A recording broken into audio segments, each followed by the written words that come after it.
नमस्कार दोस्तों, आज मैं आप लोगों के साथ शेयर करने वाली हूँ एक ऐसे आत्मा की कहानी जिसने सिर्फ और सिर्फ बच्चों का किया शिकार। एक गांव में एक ऐसी आत्मा प्रकट हुई जिसने गांव के 10-12 बच्चों को अपना शिकार बना लिया। पूरे गांव वाले परेशान थे कि अचानक से बच्चे गायब क्यों हो रहे हैं। जब लोगों को पता चला इसके पीछे का कारण, तो लोगों के पैर के नीचे से मानो की जमीन निकल गई। तो चलिए बिना देर किए इस कहानी को स्टार्ट करते हैं। इमलिया करके एक गांव है, वहां का संतोष नाम का एक लड़का जिसकी आयु मात्र 7 साल की थी। वह बच्चा अपनी माँ के साथ खेत में गया हुआ था। उसकी माँ खेत में घास काटने का काम किया करती थी। उसके जो फादर थे वे मजदूर थे और चिमनी पे ईंटा ढोआ करते थे। संतोष की माँ खेत में काम कर रही थी और वहीं पर संतोष खेल रहा था। खेलते खेलते संतोष ट्यूबवेल में गिर गया।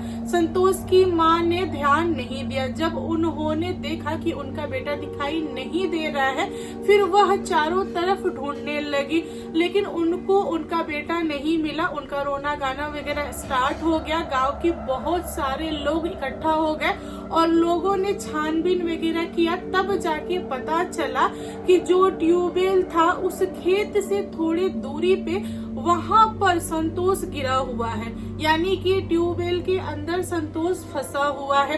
लोगों ने बहुत ज्यादा मेहनत किया उसे बाहर निकालने के लिए, लेकिन संतोष बाहर नहीं आया। काफी समय तक वह बच्चा उसी के अंदर पड़ा रहा। इधर लोग मेहनत किए जा रहे थे। बच्चे का दम उसी ट्यूबवेल में निकल गया और वह बच्चा दुनिया छोड़ने के बाद से एक खतरनाक आत्मा बन जाता है। दोस्तों, ट्यूबवेल के अंदर पानी था और बच्चा जो था वह भूखे प्यासे पानी में डूब के दुनिया छोड़ा था। इसीलिए उसकी जो आत्मा थी वह बुढ़वा बन गई थी, यानी कि वह बुढ़वा आत्मा हो गया था। अब यहाँ पर गांव वालों ने उसकी बॉडी को बाहर निकाला। उसके बाद से जो भी अंतिम क्रियाक्रम होता है वह सब कुछ हुआ। यहाँ पर संतोष के माता पिता सर पीटते रह गए, लेकिन उनके हाथ से उनका बच्चा निकल गया और उन लोगों ने कभी भी यह नहीं सोचा कि उनके बच्चे की आत्मा आ सकती है और आकर वह लोगों को परेशान कर सकती है। हुआ कुछ ऐसा, जैसे ही संतोष का काम क्रिया वगैरह बीत गया, उसकी जो आत्मा थी वह घूमने लगी और अपने एज के बच्चों के साथ खेलने की कोशिश करने लगी। बच्चे जो थे वह आत्मा को देख नहीं पाते थे, उसे महसूस भी नहीं कर पाते थे। यहाँ पर आत्मा बहुत ज्यादा गुस्सा आ गई थी। उसने क्या किया कि रात में बच्चों का नाम लेके बुलाने लगी। जो संतोष की आत्मा थी वह अपने किसी दोस्त का नाम लेती थी, मतलब किसी एक बच्चे का नाम लेती थी और उसको लगातार पुकारती थी। उसकी आवाज जब वह बच्चा सुन लेता था तो वह खींचा हुआ ट्यूबवेल के पास चला जाता था। उसके बाद संतोष उस बच्चे को ट्यूबवेल के अंदर बुलाती थी। बच्चा जो था वह ट्यूबवेल के अंदर नहीं जाना चाहता था, लेकिन बच्चे को समझ में नहीं आता था कि यह आवाज कहाँ से आ रही है, यानी ट्यूबवेल से आ रही है तो मुझे ही क्यों बुला रही है। वह बच्चा कान लगा के सुनने की कोशिश करता था तो वह उसके अंदर खींचा चला जाता था, यानी कि जो भी बच्चा ट्यूबवेल की आवाज सुनने की कोशिश करता था वह अंदर गिर जाता था।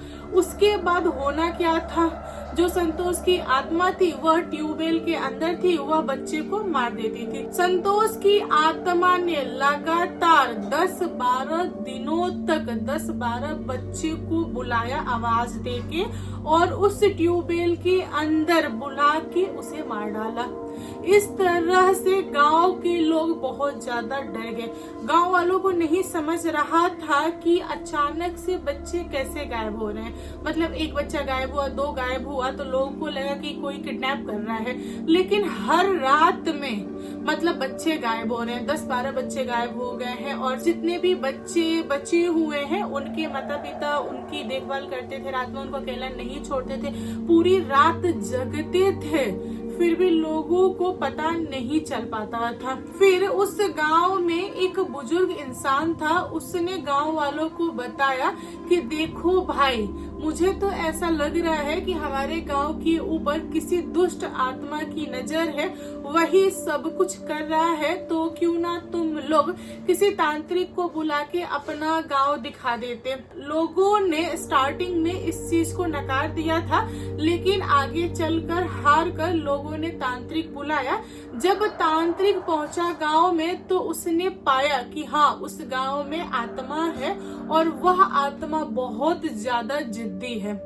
फिर तांत्रिक ने रात का इंतजार किया और आत्मा ने जैसे ही एक बच्चा को अपना शिकार बनाने की कोशिश किया, तांत्रिक भी उसके पीछे हो लिया।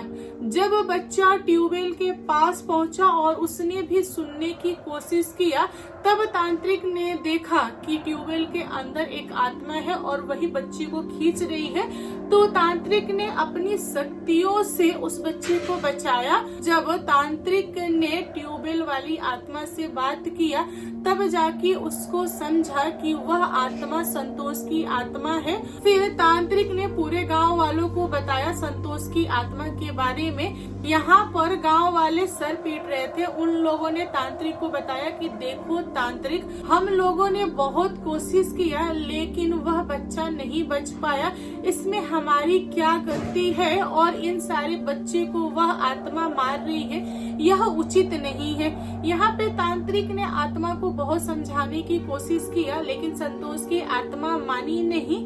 वह बहुत ज्यादा खतरनाक हो चुकी थी, उसकी मुंह खून लग चुका था। इसीलिए तांत्रिक ने क्या किया कि उस ट्यूबवेल को बांध दिया। जो संतोष की आत्मा थी, जो बुढ़वा बन चुकी थी, वह उस ट्यूबवेल के अंदर रह गई, उसी में फंस गई। ऊपर से मिट्टी से उस ट्यूबवेल को ढक दिया गया। उसके बाद चारों तरफ से ऐसे ईंट से राउंड बना दिया गया और वहां पर एक त्रिशूल डाल दिया गया, यानी कि जहां पे उसकी आत्मा थी वहां पे एक बड़ा सा त्रिशूल लगा दिया गया, ताकि वह आत्मा त्रिशूल से बाहर ना निकल पाए। और पूरे गांव के लोग, अगल बगल के गांव के लोग, सारे लोग समझ गए कि उस ट्यूबवेल में आत्मा है। अगर किसी ने उस त्रिशूल को बाहर निकाला तो वह आत्मा आजाद हो जाएगी और लोगों को परेशान करेगी। इसीलिए किसी ने भी त्रिशूल को बाहर निकालने का काम नहीं किया। उस दिन के बाद से गांव में शांति हुई और गांव के बड़ों को उसने कभी भी शिकार नहीं बनाया, उसने सिर्फ बच्चों को शिकार बनाया। इसका मतलब यह कि वह आत्मा चाहती थी दोस्ती, मतलब दोस्त हो, खेले उनके साथ, इसकी वजह से।